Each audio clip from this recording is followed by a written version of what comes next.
Thank you very much for joining me on this video. I want to talk to you today about a class action lawsuit that's been launched in Canada against organized real estate. One of my agents sent me a copy of an article that was in the Financial Post, and some of you may have seen it. It alleges an action suit against the Toronto Real Estate Board, the Canadian Real Estate Association, and it says various boards. And this mirrors what's been going on in the U.S. And in fact, if you've taken my TRESA course recently, I talked about this. And I talked about these lawsuits because I believe it's going to have an impact on the way we do real estate moving forward. What's happened in the U.S. is that they have gone forward, heard these cases, and awarded huge amounts to the plaintiffs. In one case, I saw a $1.3 billion award, and who was named was the National Association of Realtors, Keller Williams, and another franchise. I know for a fact that RE/MAX International, named in some of these suits, paid out $50 million in settlement. I saw another one where a franchise organization was assessed $75 million in damages, and all they had in reserve was $25 million. This kind of thing will put them right out of business. And so it's very serious business, and it's coming to Canada. And it's typically done on a contingency basis. What that means is you don't pay the lawyer up front. You got no skin in the game. You get a lawyer who's willing to take the case, or a group of lawyers to take the case, and if they win, the lawyer's getting off on as much as a third settlement. So it's huge money. The lawyer can retire after one of these cases when you start talking $50, $75 million in settlements. So it's huge. Let me give you the basis of the argument. I'm not endorsing it, but I think you need to understand it. As you know, when you go to take a listing, you discuss commission with the seller. And the commission you discuss is the total commission. Normally we would say, and I know there's no price fixing, and so I'm just using this as an illustration, but you might say, okay, let's list it at 5%. And then you might say, and let's offer 2.5% to the selling office. And so you talk about the total commission that you're charging and the amount that's being paid to the selling brokerage that's representing the buyer.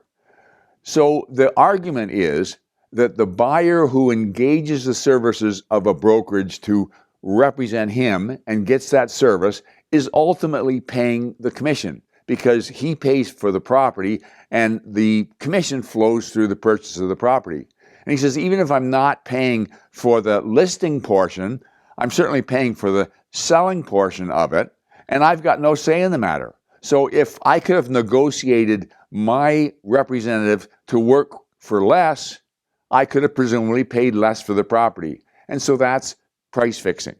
I don't totally agree with it. I think that's like going to a tire shop and buying a set of Michelin tires and arguing that I had no say in where they bought the rubber, and if they'd shopped around, they might have got it cheaper and I might have paid less for the tires. But either way, that's the argument, and it's been flying in the U.S. These settlements are in place and these fines are being paid. So what they've done, let's take a look at the Toronto Real Estate Board strictly as an example. They've gone back to 2010. They said, well, that's for sure. Since then, we've been practicing buyer brokerage as opposed to sub-agency where we represent the seller only. And so we understand that the buyer is paying the commission for his rep through the purchase price. So they said, okay, the Toronto Real Estate Board since 2010 has, up to 2022, has done $880 billion of sales volume. And they said, and if the commission rate was 5%, that means the total commission generated would be $44 billion. And then they further argue and they say, and customary in the trade is to divide it in the middle between the listing office and the selling office. And so the buyer brokerage would be dealing with $22 billion in total just with one board.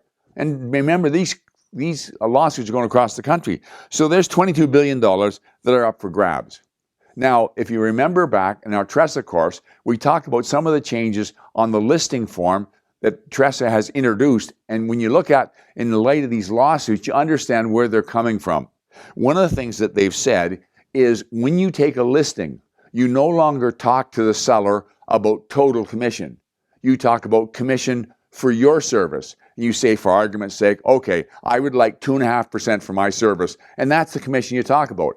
And then you can have a further conversation with the seller about how much should we offer for the buyer brokerage, and that's a separate discussion. And in fact, I'm quoting from some of the teaching in the RICO course, and it says that the total commission, this says, should not include an amount that might be payable to the brokerage for the purpose of paying another brokerage. So how much are you retaining for the listing services is what you should be talking about. Another place, it says it's not the seller brokerage to decide how much it will pay to the buyer brokerage. And then when you fill out the form, it says amount payable to the brokerage representing the buyer, and then it adds if any. In other words, there may not be any. And they're setting it up for two separate fees, two separate amounts, decided two separate times.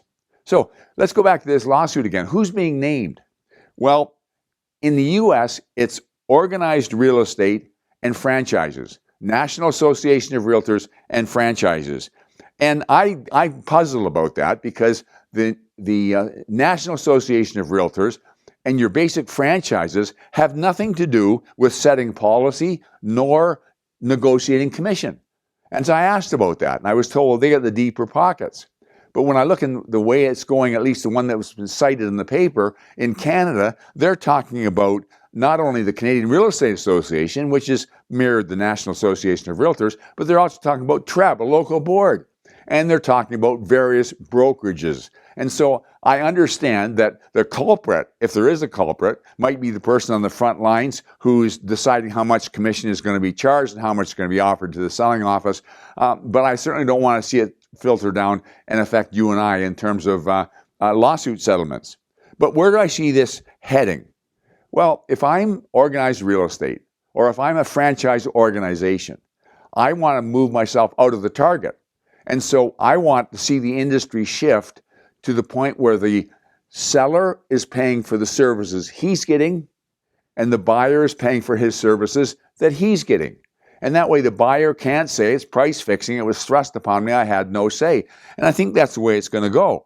Now we're seeing some of this happening right now. I'm seeing a few brokers who are taking a listing and offering $1 to the selling office. And most boards, or a lot of boards, say you can't offer zero. So the minimum they feel they can offer is $1, and that's what they're putting in. And that one of the reasons they're doing it is to buy a listing. If they're up against somebody who's charging a total commission package, say they're saying 5% or 6%, this person comes in and say, I'll do it for 2.5% or 3%, and that'll include the selling office, and in fact, I'll pay the buck. And so they come in looking like it's cheaper. But the other thing is they're getting into lockstep with the way the industry's going. And I see that's where the industry's going because of these lawsuits and because of the emphasis in the Trust in Real Estate Services Act. The challenge is going to be getting the banks on side. Most buyers have a tough time coming up with 5% in closing costs. They're going to have to come up with 5% in closing costs and brokerage fees and HST. So there's going to be a lot more money that they have to come up with, and the banks are going to incorporate that into the mortgages. But I think that's what we're going to see in the next few, certainly in years, but I would say in months. It's going to happen quicker rather than longer. So keep your eye open. You may see more in the paper. You're certainly going to hear more about it. It's going to be the story of 2024 in organized real estate. I'm just the messenger. I want to thank you for investing your time watching this video. We'll talk again soon. Thank you.